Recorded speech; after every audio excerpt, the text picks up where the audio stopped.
Puspusan na ang paghahanda ng dalawang Unified World Champions 122 pounds Super Bantamweight Division na sila Marlon the Nightmare Tapales at Naoya the Monster Inoue para sa kanilang paparating na Undisputed World Title Showdown ngayong December 26 sa Tokyo, Japan. Bagamat hindi pa nga nagtutuos ang dalawang Asyanong mandirigma ay agad nagbigay ng utos ang WBC sa katatapos lamang na WBC Convention na ang mananalo sa pagitan ng ating kababayan na si The Nightmare Marlon Tapales at ng halimaw ng Japan na si Naoya Inoue ay dapat agad labanan at depensahan ng 4 na titulo kay WBC Mandatory Challenger na si 2 Division World Champion Luis El Pantera Neri.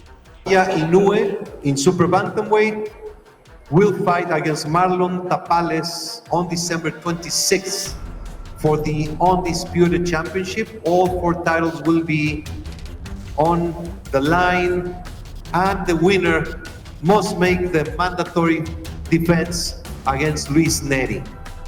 Pagdating naman sa Bantamweight Division ay binanggit ng WBC President na si Mauricio Sulaiman na magsasagawa ng voluntary title defense ang WBC Bantamweight World Champion na si Alex El Peque Santiago Barrios.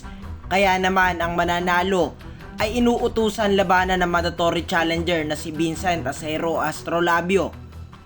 Alexander Santiago will be making a voluntary defense, and the winner must fight Vincent Astroviano, who is a mandatory contender, and he's represented here by Sean Gibbons.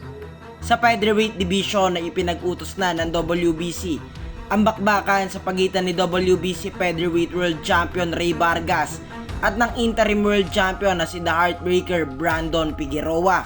Kasalukuyang may kartada ang Interim World Champion na si Brandon Figueroa na 24 wins, 18 wins by knockout, may isang talo at may isang draw.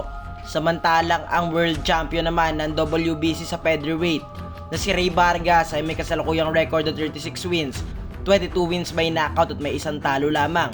Kung saan ang talo pa nga ni Rey Vargas ay galing sa Super Featherweight Division, noon talunin siya at i-outpoint ni O'Shaki Foster. Matatandaan natin na nasungkit ni Rey Vargas ang WBC World Title sa kamay ng ating kababayan na si Mark Magnifico Magsayo noong July 10, 2022. Samantalang si Brandon Figueroa naman ay nakuha niya ang Interim World Title matapos talunin ng ating kababayan na si Mark Magnifico Magsayo. And let's give this fight. Winter, so Sean will sign your jacket, Winter.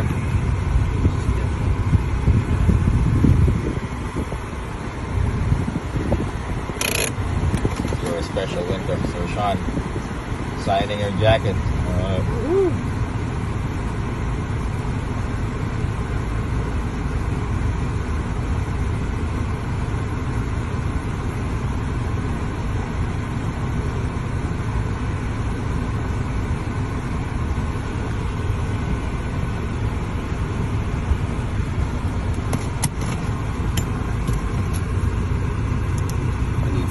Thank you, Winter, my man. Woo! Happy New Year, brother. Yes, sir. Thanks for all the love and support, man. Just like the Donairs give me. Thank you, sir.